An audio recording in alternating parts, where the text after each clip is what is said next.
О, с возвращением. Что бы вы предпочли в первую очередь? Ужин? Ванну?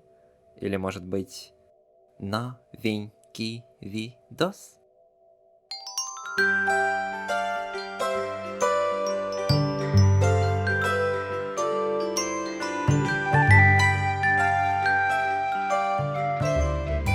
Представьте себе очень похожий на нашу современность мир, но с тем отличием, что здесь присутствуют некие механические руки, обладающие собственным разумом, для жизни которых необходимо соединяться с людьми, к самым разным частям их тел. И дабы не вдаваться в спойлеры, приведя при этом удачную аналогию, я бы сравнил местный лор взаимоотношений между персонажами с трансформерами.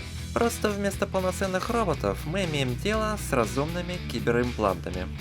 Глубоким, однако, мир механических рук я бы не назвал. Да, здесь есть сюжет, есть проработанные персонажи, но они прописаны весьма схематично, делая упор на запоминающиеся архетипы, пестрый дизайн и головокружительный экшен, которого много и который достаточно хорош. Я бы еще похвалил постановку этого сериала, поскольку его создатели умеют подобрать эффектные ракурсы и способны нагнать недурного эпика. Подобная структура и оформление имеют что-то общее с Kill la Kill, если говорить об аниме, и с разного рода файтингами и битэмапами, если говорить об играх. Механические руки начал свой путь с Кикстартера еще в 2018 году и является плодом тяжких трудов автора и режиссера Саи Акамото. И то, что она не бросила свой проект, смогла довести его до полноценного релиза, создав, может быть, не самый глубокий, но определенно хороший сериал, весьма и весьма похвально. Чувствуется, что та страсть, жажда сделать шаг вперед и бороться, демонстрируемая в ее работе, переполняет и ее сердце.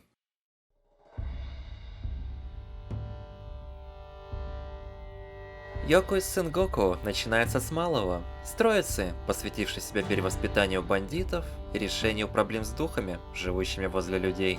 Но чем дальше смотришь, тем больше поражаешься как масштабу, что разворачивается по мере развития сюжета, так и цене, которую приходится заплатить за пройденный путь.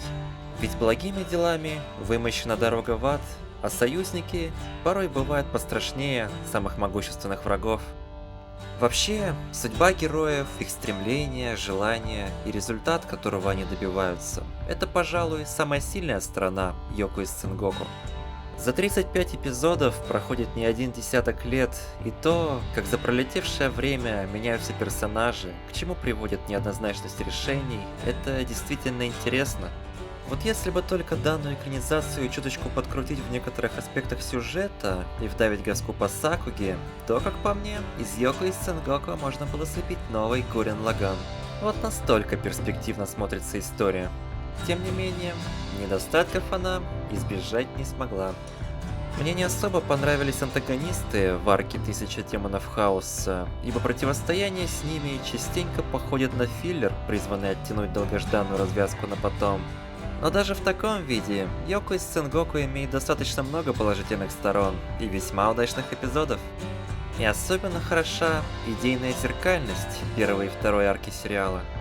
Одна из которых посвящена разочаровавшемуся в людях человеку, жаждущему стать чудовищем, а другая – потерявшему все чудовищу, решившему стать человеком.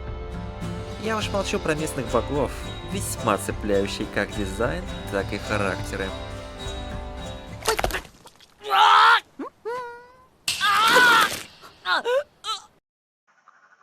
Кен Такакура. Задрот, зубрила, конспиролог, любитель НЛО. Момо Аясе. Модница, школьная королева, внучка экстрасенса, верит в призраков, но отрицает существование пришельцев. Что будет, если соединить два этих мира? Сколько раз катался на летающих тарелках, но что-то ты из крайности в крайность лезешь, глупенькая, что ли? Да, остановить этот спор можно лишь испытанием на храбрость. Пусть конспиролог идет в самое проклятое место в городе, где видели призраков, а любительница духов в области предполагаемого прибытия НЛО. В конце концов, что может пойти не так?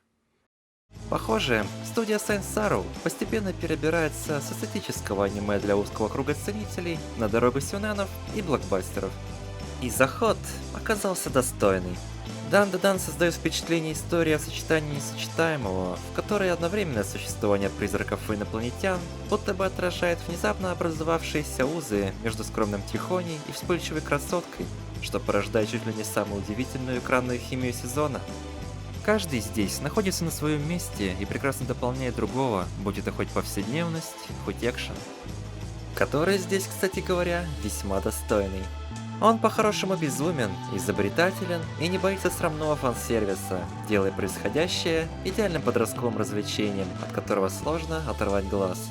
А превосходная анимация Сайн Сару поднимает и без того хорошую идею до высот топового сюнена, тесня с пьедестала бензопилу, истребителя демонов и магическую битву. Осталось лишь надеяться, что работники студии не страдают, как в Маппа. Будет очень интересно посмотреть, каким получится новый призрак в доспехах от этих ребят. Если он сохранит эстетику манги, то, как бы странно оно ни звучало, это будет что-то по-настоящему свежее для франшизы. Не каждый день нам попадается история, в которой главным героем является не человек, а некая идея, дрейфующая сквозь времена. Идея вдохновляющая, революционная, способная изменить весь мир, но оттого очень опасная. Ведь людям свойственно бояться нового и сложно отказываться от привычного. И чем сильнее наиболее влиятельная страна пытается защитить свои интересы, тем ужаснее последствия. Как можно понять, о движении Земли сериал философский, посвященный науке, творчеству, вдохновению, вере, идеологии и тому, как все эти вещи могут конфликтовать друг с другом в условиях информационного пузыря и нежелания слушать других. В таких случаях люди могут целую жизнь посвятить избранным идеалам, только ради того, чтобы под конец осознать их ошибочность, став лишь промежуточным звеном для будущих поколений, которые когда-нибудь смогут докопаться до истины и не повторить ошибок прошлого.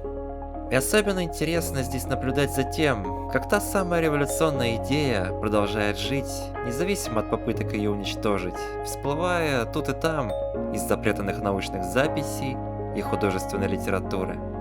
Концовка вот только, скажем так, интересная. Она буквально прошла по очень тонкой грани между чем-то гениальным и напрочь обесценивающим все произведение. Но зато сбивает с толку расслабившегося зрителя и вынуждает хорошенько подумать под конец.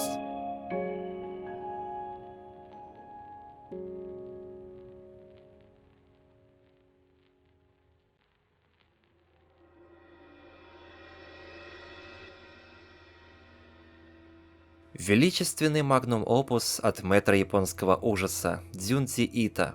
Наконец-то и он добрался до своей экранизации. Однако, как можно заметить, публика почему-то осталась недовольна.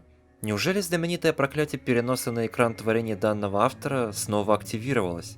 В чем же проблема на этот раз? В интернете популярно мнение о том, что у сериала просто-напросто посыпался продакшн. Якобы после величественного вступления картинка резко упала до такого дна, что это стало невозможно смотреть. Но знаете, у меня сложилось другое впечатление.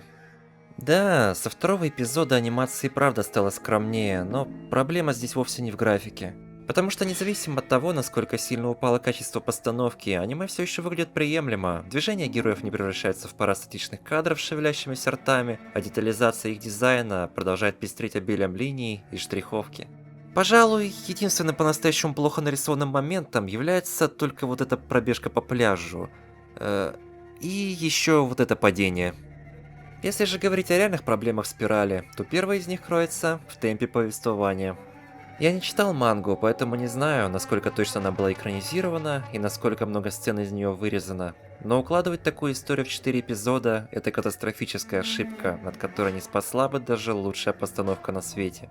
Я могу это утверждать просто потому, что меня и от всеми любимой первой серии на смех пробивало, и в дальнейшем, если не затрагивать визуал, хуже сериал не стал. Как по мне, спирали ужасно не хватает повседневных сцен, способных создать контраст, передышку от непрекращающихся событий, а вместе с тем и постепенное нагнетание атмосферы. Каждому сверхъестественному инциденту, происходящему с персонажами, следовало посвятить отдельную серию, снабдив достаточным количеством подробностей. Если таковых в манге не было, то их стоило придумать. Гнать любую отсебятину, лишь бы исправить имеющийся в нынешнем виде аттракцион выскакивающего друг за другом кринжа.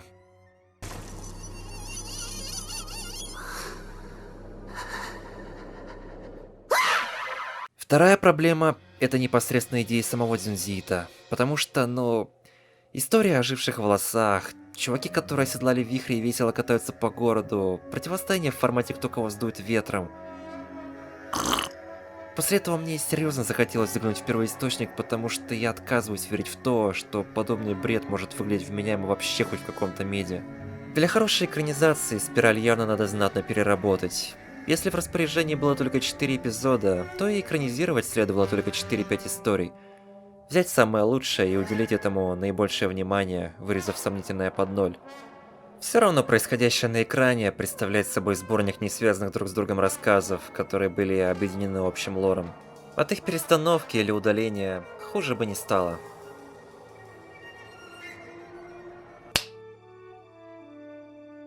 В нынешнем же виде рекомендовать «Спираль» можно лишь как комедию. И повидаться как-нибудь в другой раз, когда нас снова накроет сезонное обострение.